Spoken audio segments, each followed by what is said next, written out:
இந்த குங்கும பொட்டு தாயோட பிரசாதம். இந்த குங்குமத்தை எடுத்து உங்க மனைவியோட நெத்தியில வச்சு விடுங்க. இல்லைங்க சாமி, என்னால் இந்த குங்குமத்தை அவன் நெத்தியில வைக்க முடியாது.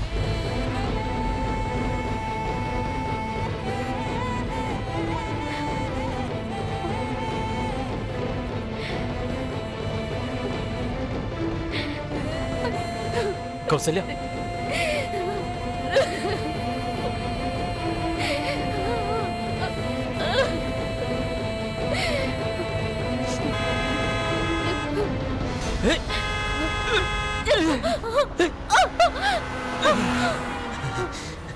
உனக்கு என்ன பைத்தியமா பிடிச்சிருக்கு? சுயநினைவுக்கு வா.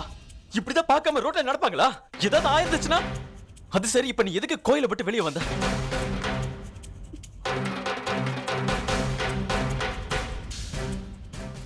இங்க பாரு கௌசல்யா, எனக்கு அந்த சாமி முன்னாடியோ இல்ல வேற யாரு முன்னாடி உன்னை அவமானப்படுத்துறதுக்காக நான் பண்ணல. நான் உன்னை அவமானம் பண்ணல ரன்வீர்.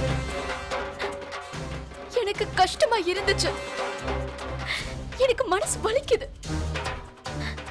இந்த சில நாட்களா நான் என்ன உணர்ந்துட்டு இருக்கேனோ அது வேற ரன்வீர்.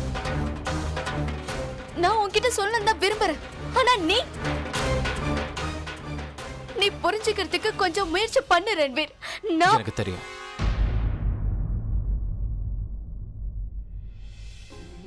நீ எதுவுமே எனக்கு புரிய வைக்க வேண்டிய அவசியம் இல்லை. உனக்கு தெரியுமா? எனக்கு தெரியும் கௌசல்யா.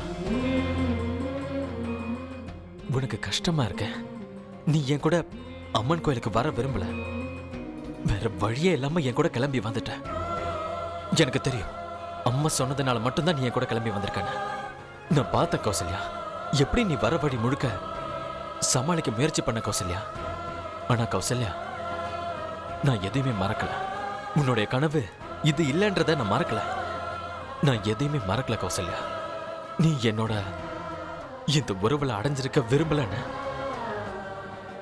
நீ ஒருவேளை என்னோட ஏதாவது ஒரு உதவியில தான் நீ சமாதானமே ஆயிருக்க. ஆனா நான் கௌசல்யா, நான் என்னைக்குமே உன்னை இப்படி அடைய விரும்பல.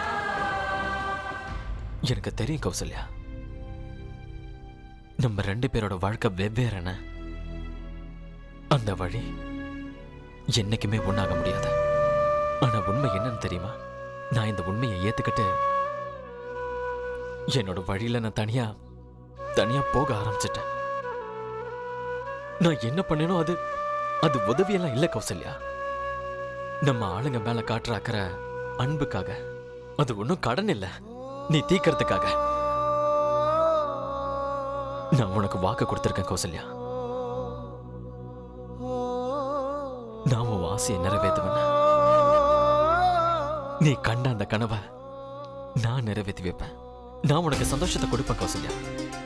அப்புறம் அந்த வாக்கு என்னைக்குமே அங்கேயே தான் இருக்கு.